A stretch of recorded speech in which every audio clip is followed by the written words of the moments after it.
আহিছো এতিয়া কথাটো হ'ল চাওক আমি যিখন মেমৰেণ্ডাম আনিছো এই মেমৰেণ্ডামখনৰ প্ৰতিটো শব্দত আমাৰ কৃষকসকলৰ দুখ তেওঁলোকৰ চকু পানী নিহিত হৈ আছে এতিয়া আপোনালোকে চাওক কৃষি বিভাগৰ পৰা তেওঁলোকে না বীজ পাইছিল না সাৰ পাইছিল মই বিষয়াগৰাকী সন্মুখত কৈ আছো না বীজ পাইছিল না সাৰ পাইছিল না তেওঁলোকে ডিজেলৰ যোগান ধৰিছিল একো দিয়া নাই মই তেখেতক এইখিনিত চেলেঞ্জ কৰিছো যিসকল কৃষকৰ কথা কৈ আছো তেওঁলোকে বিলাহী বীজ তেওঁলোকক যোগান ধৰিছিলে নেকি তেওঁলোকক কিবা ট্ৰেক্টৰ যোগান ধৰিছিলে নেকি তেওঁলোকক সাৰৰ ব্যৱস্থা কৰিছিল নেকি মই তেখেত সন্মুখত বহি আছে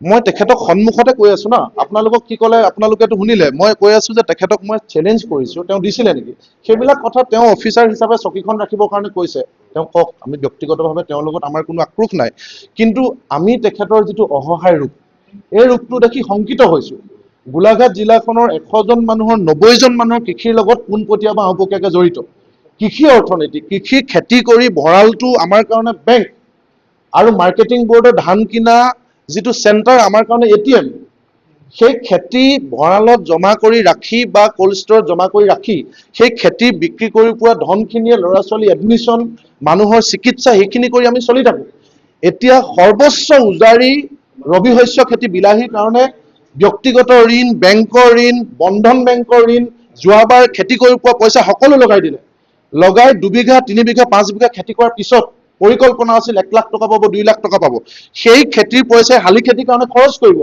এতিয়া নিজৰ কষ্টৰ ঘাম মাটিত পেলাই কৰা বিলাহীখিনি প্ৰতি বছৰে নিজে বিক্ৰী কৰি থাকে না মাৰ্কেটিঙে সহায় কৰে না এগ্ৰিকালচাৰ সহায় কৰে এবাৰ বিপদত পৰি তেওঁলোকৰ ওচৰলৈ আহিছিলো আমি কেইটামান কথা কৈছো যে ইমান মানুহক ৰাজসাহায্য দি থকা হৈছে মন্ত্ৰীৰ পত্নী পৰ্যন্ত ৰাজসাহায্য পায় কিন্তু সহায় কৃষকসকলৰ কিমাননো লোকচান হৈছে সেইখিনি সাৰ্ভে কৰি কিবা এটা নোট বনোৱা হৈছে নেকি কিন্তু সেয়া নাই শূন্য কাইলৈ যদি চৰকাৰৰ এনেকুৱা এটা ৰাইজৰ প্ৰেছাৰত সিদ্ধান্ত ল'ব বিচাৰে যে আমি ক্ষতিগ্ৰস্ত কৃষকসকলক ক্ষতিপূৰণ দিম তেতিয়াহ'লে এই বিষয়াগৰাকীয়ে কি ভিত্তিত চৰকাৰৰ ওচৰত এটা প্ৰতিবেদন দাখিল কৰিব কিমান কৃষকে কিমান বিলাহী কৰিলে কিমান পেলাই দিলে কিমান ক্ষতি হ'ল না গ্ৰাম সেৱকক কিবা ইনষ্ট্ৰাকশন দিয়া হৈছে না গাঁওবুঢ়াক ইনষ্ট্ৰাকশন দিয়া হৈছে না কৃষি বিষয়া কোনোবা ফিল্ডত গৈছে আজিৰ দিনটোতো সম্ভৱতঃ বহু হাজাৰ কুইণ্টেল বিলাহী গোলাঘাট বোকাখাত দৈয়াঙত মানুহে পেলাই দিব এতিয়া গোলাঘাটত বিহুৰ বতৰ এতিয়া লাও খা বেঙেনা খা নহয় লাও খা বিলাহী খা হৈছে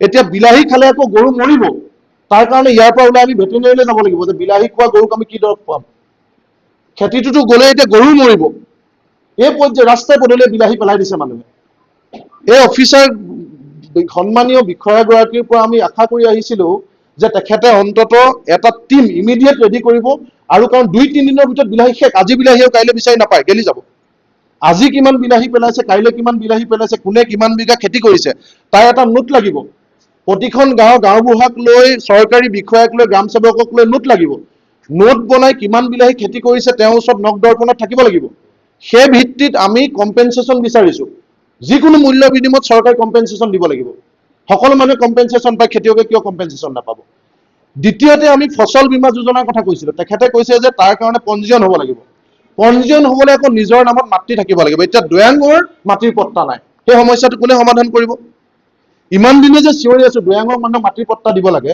এতিয়া ক'লে যে ৰাষ্ট্ৰীয় কৃষি ফসল যোজনা এতিয়া কাৰ্যক্ষম নহয় কিয় দৈয়াঙত মানুহৰ মাটিৰ পট্টা নাই মাটিৰ পট্টা নাই কাৰণে তেওঁলোকে বীমা নাপাব মাটিৰ পট্টা নাই কাৰণে পঞ্জীয়ন নহব মাটিৰ পট্টা নাই কাৰণে সাবসিডি ট্ৰেক্টৰ এখন নাপাব মাটিৰ পট্টা নাই কাৰণে বীজো নাপাব অথচ সেই মানুহখিনিৰ পৰাটো ভোটটো ধুনীয়াকৈ লৈ আছে 4-5 বাৰ লোকসভা বিধানসভা পঞ্চায়ত নিগম নিকায় ভোটটোতো দি আছে আমাৰ ইয়াৰ পৰা ভোট দিটো বিত্তমন্ত্ৰীও হৈছে ধনৰ ভঁৰালৰ মালিক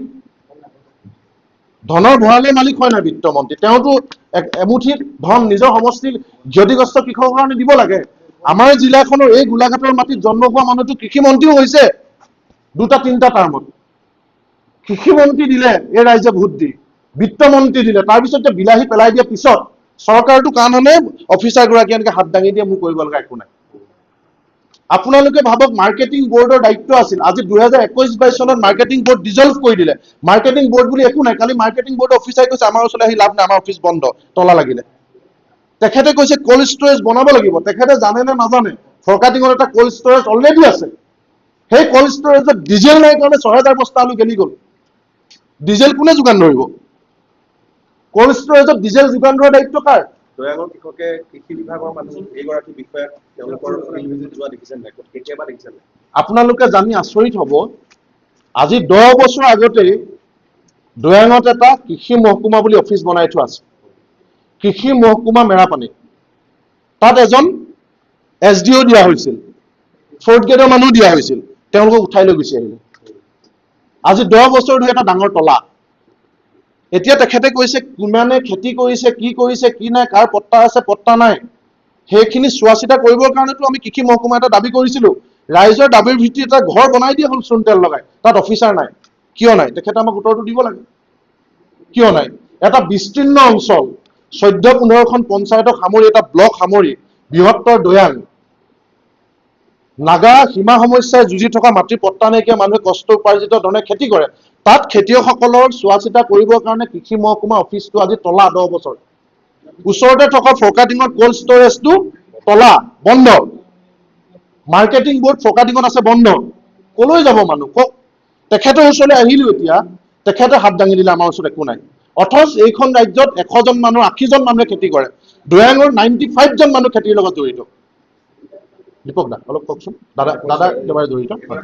কৃষক আছে, যিগৰাকী কৃষকসকলে এটকা মূল্যত বিলাহী দিব লগা হৈছে। আৰু বজাৰ মূল্য আমি যদি চাওঁ যে বজাৰত 20 টকাৰ পৰা 30 টকা 40 টকা পৰ্যন্ত বিক্ৰী হৈ আছে। যে এই কথা নহয় যে খেতিৰ চাহিদা নাই বিলাহী। অথচ গোলাঘাট নগৰলৈ 27 কিলোমিটাৰ দূৰত্ব, তাত যদি 20 টকা হ'ব পাৰে, আমাৰ অঞ্চলৰ কৃষকে এটকা মূল্যত দিবলগীয়া হৈছে।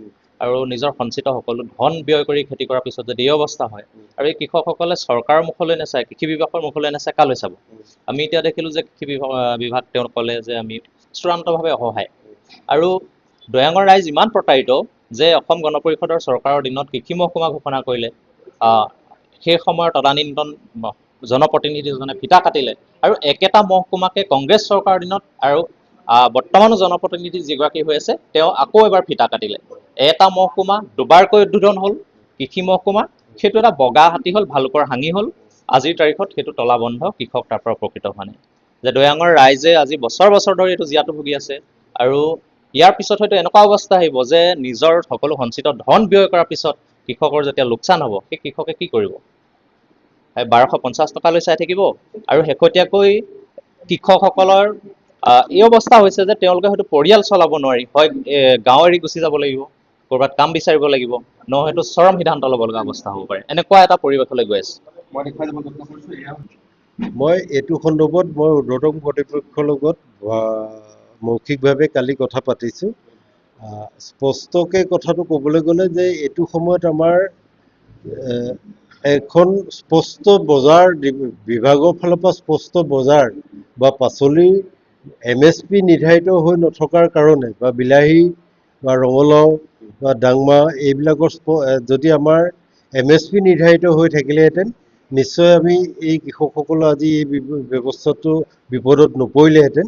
গতিকে মই ভাবিছোঁ অনাগত দিনত যদি শাক পাচলিৰ ক্ষেত্ৰত MSPটো আমাৰ ইয়াত প্ৰৱৰ্তন হয়, তেতিয়া নিশ্চয় অনাগত দিনত কৃষকসকল উপকৃত হ'ব বুলি মই ভাবোঁ। বিভাগটোৰ ভুল আছে এই ক্ষেত্ৰত।